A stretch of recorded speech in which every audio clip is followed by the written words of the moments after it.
السلام علیکم۔ آج جمعرات ہے، جنوری کی 6 تاریخ۔ پاکستان میں اس وقت شام کے 7، بھارت میں 7:30 اور یہاں ہمارے اسٹوڈیوز کی گھڑیوں میں صبح کے 9 بج رہے ہیں۔ وائس آف امریکہ واشنگٹن کی اردو سروس سے میں ہوں خالد حمید، خبروں کے ایک بلیٹن کے ساتھ۔ امریکی تاریخ میں 6 جنوری کو ایک ایسے دن کے طور پر یاد رکھا جائے گا جب کیپٹل ہل اور دارالحکومت نے ایسے مناظر کا مشاہدہ کیا جو جمہوریت کے سفر میں سیاہ باب کے طور پر رقم ہوئے، جس میں کم از کم 5 افراد ہلاک اور 130 سے زیادہ زخمی ہوئے، جبکہ 720 سے زائد شرکاء کو مورد الزام ٹھہرایا گیا۔ امریکہ کے صدر جو بائیڈن آج 6 جنوری کو کیپٹل ہل پر ہنگامے کا 1 سال مکمل ہونے پر اس چونکا دینے والے واقعے کے اثرات کے بارے میں دو ٹوک بات کرنے اور سابق صدر ڈونلڈ ٹرمپ کو ذمہ دار ٹھہرانے کے لیے استعمال کریں گے۔ خطاب سے پہلے جاری کردہ ایک اقتباس میں کہا گیا ہے کہ بائیڈن کے مطابق امریکہ کو یہ فیصلہ کرنا چاہیے کہ ہم کس قسم کی قوم بننے جا رہے ہیں۔ ہم ایک ایسی قوم بننے جا رہے ہیں جو سیاسی تشدد کو معمول کے طور پر قبول کرتی ہے۔ وائٹ ہاؤس کے مطابق صدر اپنے خطاب میں کہنے کا ارادہ رکھتے ہیں کہ ہم خود کو اس قسم کی قوم بننے کی اجازت نہیں دے سکتے۔ آگے کا راستہ سچ کو پہچاننا اور اس کے مطابق زندگی گزارنا ہے۔ اس دن سے منسلک واقعات کے پیش نظر ڈیموکریٹک صدر جو بائیڈن پر زور دیا جا رہا ہے کہ وہ اپنی ترجیحات کا اثر نو تعین کرتے ہوئے ووٹنگ کے حقوق پر قانون سازی کے عمل کو آگے بڑھانے کے لیے اپنے دفتر کے اختیارات کا استعمال کریں، کیونکہ جمہوریت ہی تیزی سے ابھرتے ہوئے خطرات کے مقابلے کا واحد مؤثر طریقہ ہے۔ اس وقت یہ نظر آتا ہے کہ صدر بائیڈن کی توجہ نمایاں طور پر دکھائی دینے والی امریکیوں کی فوری ضروریات، یعنی کرونا وائرس کی وبا سے نمٹنے اور معیشت کی بحالی کے مسائل اور نسبتاً کم اہم معاملے، انتخابات اور حکومت پر اعتماد کے درمیان توازن قائم رکھنے پر مرکوز ہے۔ وائٹ ہاؤس کے معاونین نے کہا ہے کہ صدر 6 جنوری کو جمہوریت کی اہمیت پر خطاب کرنے کا ارادہ رکھتے ہیں، جس میں ووٹنگ کے حقوق پر بات نہیں ہوگی، لیکن وہ جلد ہی اس موضوع پر ایک اور خطاب کریں گے۔ ادھر سابق صدر ڈونلڈ ٹرمپ نے فلوریڈا اسٹیٹ میں آج شام کو ہونے والی پریس کانفرنس کو منسوخ کر دیا، جہاں ان سے توقع کی جا رہی تھی کہ وہ کیپٹل ہل پر ہونے والے مہلک حملے کے بارے میں بات کریں گے۔ سابق صدر نے کہا کہ وہ 15 جنوری کو ایریزونا میں ہونے والی ریلی میں اہم موضوعات پر بات کریں گے۔ قازقستان میں حکومت مخالف احتجاج میں شدت آنے اور فسادات کے بعد قومی انتظامیہ کی مدد کے لیے روس سمیت دیگر ممالک کے فوجی دستے بھی متاثرہ علاقے میں پہنچ گئے ہیں۔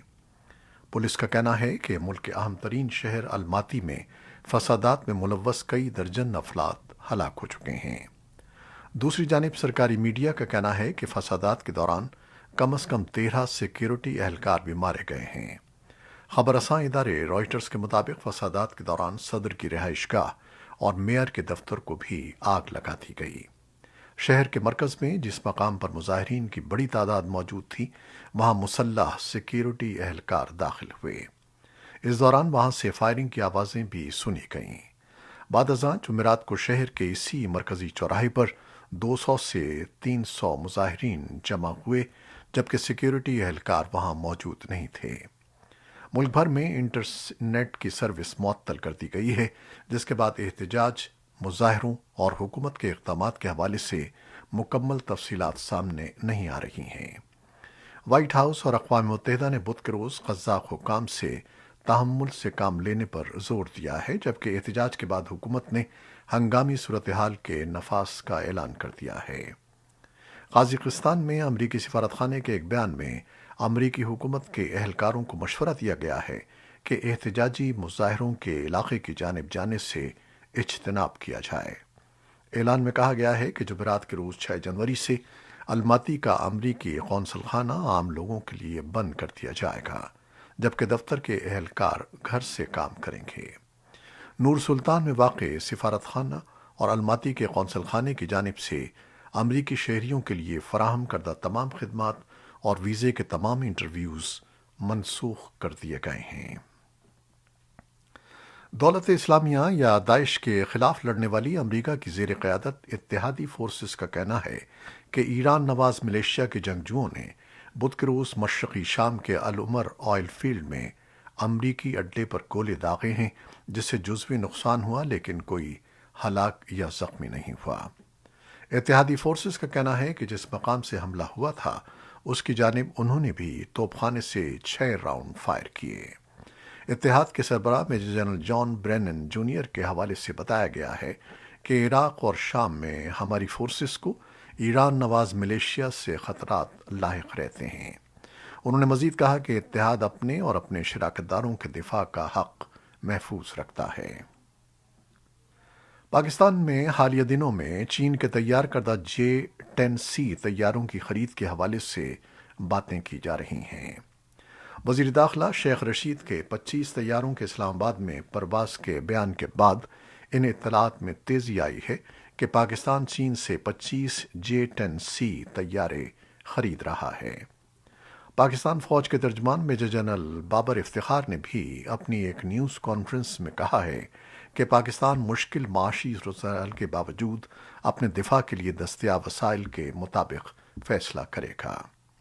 فوج کے ترجمان میجر جنرل بابر افتخار نے ایک نیوز کانفرنس کو بتایا کہ یہ ہماری فضائیہ کے بیڑے کو اپ گریڈ کرنے اور بہترین ممکنہ ٹیکنالوجی کو دستیاب کرنے کا ایک قدم ہے، کیونکہ ہم جانتے ہیں کہ دوسری طرف کس قسم کی ٹیکنالوجی حاصل کی جا رہی ہے۔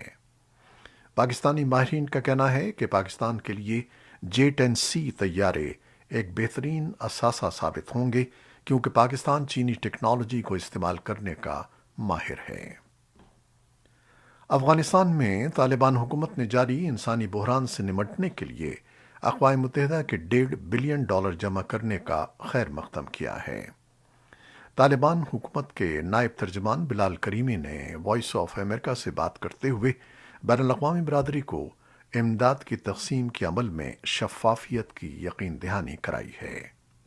اقوام متحدہ کے فلاحی اداروں نے منگل کے روز خبردار کیا کہ افغانستان میں شدید سردی پہلے سے ہی سنگین حالات میں اضافہ کر رہی ہے، جو ملک بھر میں لاکھوں افغان افراد کے لیے ایک چیلنج ہے۔ اقوام متحدہ کے جنرل سیکریٹری کے ترجمان اسٹیفان دوجارک نے اعلان کیا کہ اقوام متحدہ کے انسانی امور کے رابطہ دفتر OCHA کے تخمینے کی بنیاد پر وہ افغانستان میں جاری انسانی بحران سے نمٹنے کے لیے اب تک $1.5 بلین جمع کر چکے ہیں۔ اقوام متحدہ کے سیکریٹری جنرل نے ایک ٹویٹ میں کہا ہے کہ گزشتہ ماہ اقوام متحدہ اور شراکت دار امدادی کارکنان انسانی ہمدردی کی بنیاد پر افغانستان بھر میں 70 لاکھ افراد تک امداد پہنچا چکے ہیں۔ ازافستان میں ڈیزاسٹر مینجمنٹ کی وزارت کا کہنا ہے کہ گزشتہ 3 دنوں کے دوران ملک بھر میں برفباری اور سیلاب سے کم از کم 11 افراد ہلاک اور 23 زخمی ہو گئے ہیں۔ انہوں نے مزید کہا کہ برفباری اور سیلاب میں پھنسے درجنوں افراد کو بچا لیا گیا ہے۔ عالمی ادارہ صحت نے کہا ہے کہ ادارے نے افغانستان بھر میں WHO کے تعاون سے چلنے والی کووڈ-19 کی 40 لیبارٹریوں میں آلات اور ضروری سامان تقسیم کیا ہے، اور اب یہ لیبارٹریز روزانہ 9500 سے زیادہ ٹیسٹ کروانے کی صلاحیت رکھتی ہیں۔ امریکہ اور جرمنی نے یوکرین کی خود مختاری اور علاقائی سالمیت کے لیے اپنی مستقل حمایت کا اعادہ کرتے ہوئے بدھ کے روز خبردار کیا ہے کہ اگر روس نے پڑوسی ملک یوکرین پر حملہ کیا تو اس کے بھرپور اور سنگین نتائج ہوں گے۔ جنیوا میں اگلے ہفتے طے شدہ امریکہ روس مذاکرات سے کچھ روز پہلے دوبارہ یہ انتباہ کیا گیا ہے۔ جرمنی اور امریکہ دونوں یوکرین کے خلاف روس کے اقدامات کو یورپ میں امن اور استحکام کے لیے ایک فوری چیلنج کے طور پر دیکھتے ہیں۔ امریکی وزیر خارجہ اینٹنی بلنکن نے دورے پر آئی ہوئی جرمنی کی وزیر خارجہ اینالینا بیرباک کے ساتھ ایک پریس کانفرنس کے دوران یہ بیان دیا۔ بلنکن نے بعد میں مزید کہا کہ اگر روس اس کے باوجود پیش قدمی کا انتخاب کرتا ہے تو ہمارا رد عمل فوری ہوگا۔ جرمنی کی وزیر خارجہ کی حیثیت سے واشنگٹن کے اپنے پہلے کے دورے کے دوران بیربک نے خبردار کیا کہ یوکرین کے خلاف مزید اقدامات کی روس کو بھاری قیمت چکانا پڑے گی۔ کورونا وائرس سے متعلق کچھ خبریں۔